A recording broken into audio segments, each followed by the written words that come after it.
Hello everyone, welcome to maths universe. आज मैं आपके लिए लेकर आई हूँ मैथमेटिक्स का बहुत ही इम्पॉर्टेंट टॉपिक जो कि है फंक्शंस। रिलेशन एंड फंक्शन के इस टॉपिक में रिलेशन मैं ऑलरेडी आपको एक्सप्लेन कर चुकी हूँ और आज मैं आपको एक्सप्लेन करने जा रही हूँ what do you understand by functions. देखिए, फंक्शन जो टॉपिक है ये अक्सर बच्चों को बहुत परेशान करता है और उनको क्लियर ही नहीं हो पाता है कि फंक्शन है क्या। तो देखिए, अगर इसको आसान भाषा में समझें तो फंक्शन जो है वो एक टाइप का रिलेशन ही है। ठीक है, तो जैसे कि हम रिलेशन के बारे में पढ़ चुके हैं तो अब हम फंक्शन के बारे में थोड़ा सा जान लेते हैं कि फंक्शन होते क्या हैं। Let a and b are two non-empty sets if each element of set a is related to a definite and unique one and only one element of b by a relation f, then f is called a function from a to b। यहाँ definition में क्या बताया जा रहा है कि अगर हमारे पास कोई दो सेट हैं ए और बी, जो कि दोनों नॉन एम्प्टी सेट हैं, यानी कि उसमें कुछ ना कुछ एलिमेंट्स होने चाहिए, तो if each element of set A, अगर सेट ए के हर एक element related to a definite and unique, related है, जुड़ा हुआ है, कनेक्टेड है किसी एक डेफिनेट और यूनिक एलिमेंट, किसके एलिमेंट से, बी के, बाय अ रिलेशन एफ, किसी रिलेशन एफ से, तो ये जो एफ होगा वो एक फंक्शन कहलाएगा from A to B. Function from A to B कहने का मतलब यहाँ पर ये है कि अगर हमारे पास फॉर एग्जाम्पल मैं आपको यहाँ समझाऊँ, मान लिया हमारे पास एक सेट ए है और एक सेट यहाँ बी है, तो अगर सेट ए का कोई एलिमेंट ए इस सेट एलिमेंट बी के वन एलिमेंट से रिलेटेड है तो ये एक फंक्शन कहलाएगा। Number of functions from A to B, अगर किसी सेट ए से बी के नंबर ऑफ फंक्शंस हमें फाइंड करने हैं तो उसके लिए एक फॉर्मूला होता है n to the power m। ये क्वेश्चन बोर्ड में कई बार पूछे जाते हैं कि नंबर ऑफ फंक्शंस आपको बताने हैं, आपको दोनों ही सेट दिए जाते हैं जिसमें कुछ एलिमेंट्स दिए जाते हैं, तो नंबर ऑफ सेट ए यानी कि ए एलिमेंट में कितने, ए सेट में कितने एलिमेंट्स हैं m, और बी सेट में एलिमेंट्स हैं n, तो number of function from A to B हो जाएंगे n to the power m। Okay, ठीक है, तो अब आ जाते हैं टाइप्स ऑफ फंक्शंस पर। टाइप्स ऑफ फंक्शंस कितने तरह के होते हैं, इसमें सबसे पहले आता है वन फंक्शन, जिसे हम इंजेक्टिव फंक्शन भी कहते हैं। तो ये क्या होता है, a function from A to B is called one function और injective function if every distinct elements of A have distinct images in B. कहने का मतलब ये है कि अगर हमारे पास दो सेट हैं, इसको हम एरो डायग्राम से समझेंगे, और इनके बीच कोई फंक्शन f है, तो a के हर एक एलिमेंट की डिस्टिंक्ट इमेज b के अंदर होनी चाहिए। जैसे कि a1 से कनेक्टेड है, b2 से कनेक्टेड है और c3 से कनेक्टेड है। तो आप देख सकते हैं कि यहाँ पर a के हर एक एलिमेंट की डिस्टिंक्ट इमेज जो है वो सेट बी के हर एक डिस्टिंक्ट एलिमेंट के साथ कनेक्टेड है, तो ऐसे केस में जो फंक्शन होगा वो वन या इंजेक्टिव फंक्शन कहलाएगा। ठीक है, इसके लिए प्रॉपर्टी ये होती है कि अगर हमारे पास कोई दो एलिमेंट्स a1 और a2 किसी सेट a से रिलेटेड हैं या इसको बिलोंग करते हैं, तब अगर function of a1 function of a2 के बराबर है इफ़, देन क्या हो जाएगा, a1 जो होगा वो a2 के बराबर होगा। ठीक है, तो ये प्रॉपर्टी कहलाती है इंजेक्टिव फंक्शन। ओके, ठीक है, अब ज़रा नेक्स्ट फंक्शन पर आ जाते हैं जो कि है हमारा मैनी वन फंक्शन। ठीक है, तो मैनी वन फंक्शन क्या होता है, पहले हम इसको जान लेते हैं। जैसे कि नाम से ही क्लियर है, मैनी और one. A function from A to B is called many one function if there exist at least two distinct elements in A whose images are same in B। तो इसको भी एरो डायग्राम से समझ लेते हैं कि जैसे अगर हमारे पास कोई दो सेट हैं A और B, और इसमें कोई दो ऐसे एलिमेंट्स हैं जिसकी B सेट के अंदर सेम इमेज बन रही है। तो ऐसे जो फंक्शन होंगे वो हमारे क्या कहलाएंगे, मैनी वन, यानी कि मैनी और वन। ये क्या था, one one one one one one, और ये क्या है, मैनी वन। तो सेट ए के दो या दो से ज़्यादा एलिमेंट्स की अगर एक इमेज बन रही है सेट बी के अंदर, तो ऐसे फंक्शन कहलाते हैं मैनी वन फंक्शन। ठीक है, इसके लिए मैं आपको एक एग्जाम्पल भी बता सकती हूँ। जैसे कि फॉर एग्जाम्पल अगर हम ले लें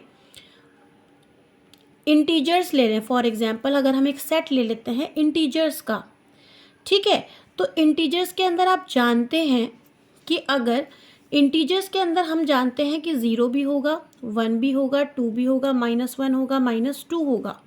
ठीक है, अब अगर यहाँ पर हमारे पास फंक्शन डिफाइन है कि फंक्शन ऑफ एक्स जो है, फंक्शन ऑफ एक्स है इक्वल टू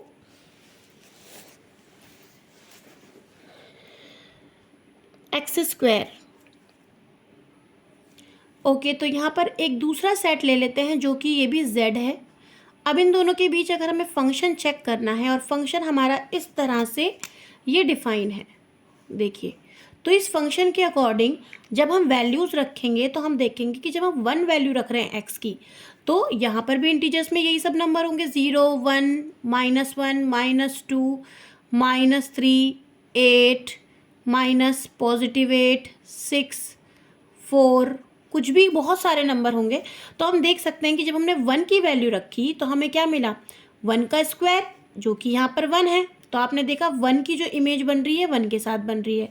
लेकिन जब हम -1 रखेंगे तो -1 का स्क्वायर भी तो 1 ही होगा। तो देखिए इस तरह से -1 और 1 इन दोनों की इमेज क्या मिल रही है, 1। तो ये फंक्शन हमारा कैसा फंक्शन हो जाएगा, ये फंक्शन हमारा हो जाएगा मैनी वन फंक्शन। ठीक है, नेक्स्ट इसमें आ जाते हैं ऑन टू फंक्शन। तीसरे टाइप का फंक्शन हमारा है ऑन टू फंक्शन। तो ऑन टू फंक्शन क्या होता है, पहले ज़रा इसको समझ लेते हैं। A function f from a to b is said to be onto or surjective if every element of b is the image of set some elements of a under the condition। यानी कि यहाँ पर क्या कह रहा है कि अगर हमारे पास, ठीक है, कोई दो सेट्स हैं, फॉर एग्जांपल हमने ले लिए, तो यहाँ पर हम ले लेते हैं दो सेट्स, मान लेते हैं ये A है और ये B है। तो ये क्या कहता है, ऑन टू फंक्शन ये कहता है, देखिए ऑन टू फंक्शन हमेशा जो है ये हमारा डोमेन होता है और ये हमारा कोडोमेन होता है। ये जो हमारा कोडोमेन होता है इसके सारे एलिमेंट्स अगर इस सेट से कनेक्टेड है तो वो उसकी रेंज कहलाती है। तो ध्यान रखेंगे हमेशा कि जो ऑन टू फंक्शन है वो हमेशा कोडोमेन डिसाइड करता है। तो कोडोमेन के हर एक एलिमेंट के लिए डोमेन के अंदर कोई ना कोई प्री इमेज से कनेक्टेड होना ज़रूरी है, तभी ये फंक्शन हमारा ऑन टू फंक्शन कहलाता है। ठीक है, तो जैसे कि अगर मैं लिखूँ यहाँ पर फॉर एग्जांपल 1 2 3 और यहाँ हम लिख देते हैं ABC। ठीक है, तो आप देखेंगे 1 अगर A से कनेक्टेड है, 2 B से कनेक्टेड है, 3 C से कनेक्टेड है। यहाँ मान लेते हैं यहाँ 4 भी है और 4 जो है वो C से कनेक्टेड है। तो आप देख सकते हैं कि B के हर एक एलिमेंट की प्री इमेज सेट A के अंदर अवेलेबल है। तो ऐसे फंक्शन को हम कहेंगे ऑन टू फंक्शन। याद रखें, ऑन टू फंक्शन जो है वो हमेशा कोडोमेन डिसाइड करता है और जो 1 फंक्शन है वो हमेशा डोमेन डिसाइड करता है। यहाँ हम चेक करते हैं डोमेन के हर एक एलिमेंट की इमेज सेट बी से कनेक्टेड होनी चाहिए डिस्टिंक्ट एलिमेंट के साथ, और यहाँ हम देखते हैं सेट बी हर एक एलिमेंट सेट ए से कनेक्टेड हो, यानी कि कोई भी एलिमेंट यहाँ पर लेफ्ट ओवर ना हो। ओके, आई होप आपको ये समझ में आया होगा। तो इसके बाद हम नेक्स्ट पढ़ते हैं इनटू फंक्शन। इनटू फंक्शन क्या होता है, अ फंक्शन फ्रॉम फंक्शन हम मान लेते हैं, चलिए एक एग्जांपल से ही पहले इसको समझेंगे। ठीक है, ए बी, अगर हमारे पास कोई दो सेट्स हैं जिसमें ये 2 एलिमेंट्स सेट ए में हैं और यहाँ पर हमारे पास 3 एलिमेंट हैं, 1 ए से कनेक्टेड है, 2 बी से कनेक्टेड है और सी किसी से भी कनेक्टेड नहीं है।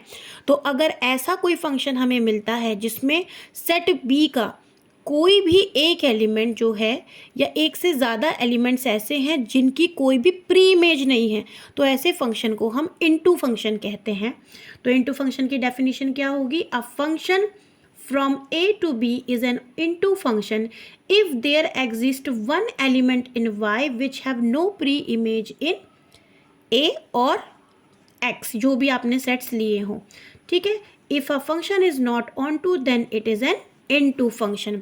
तो इस केस में क्या होगा, देखिए अगर इसमें हम देखें तो जो रेंज है वो कोडोमेन के बराबर आ रही है, तो यहाँ पर हम ये लिख भी सकते हैं रिजल्ट, जो रेंज है वो हमारी कोडोमेन के बराबर है। आप देख सकते हैं हर एक एलिमेंट जो है वो सेट ए से कनेक्टेड है, लेकिन यहाँ क्या हो रहा है, जो रेंज है, रेंज यहाँ पर ए और बी है, लेकिन कोडोमेन क्या है, A B C.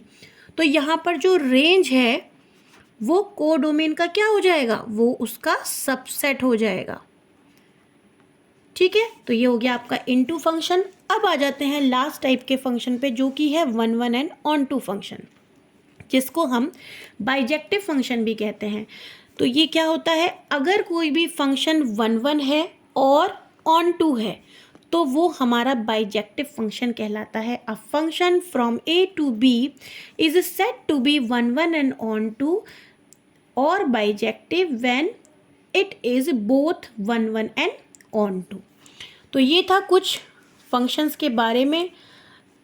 I hope आपको वीडियो अच्छी लगी हो। अगर वीडियो अच्छी लगी हो तो चैनल को सब्सक्राइब करें, लाइक करें, शेयर करें। Thanks for watching.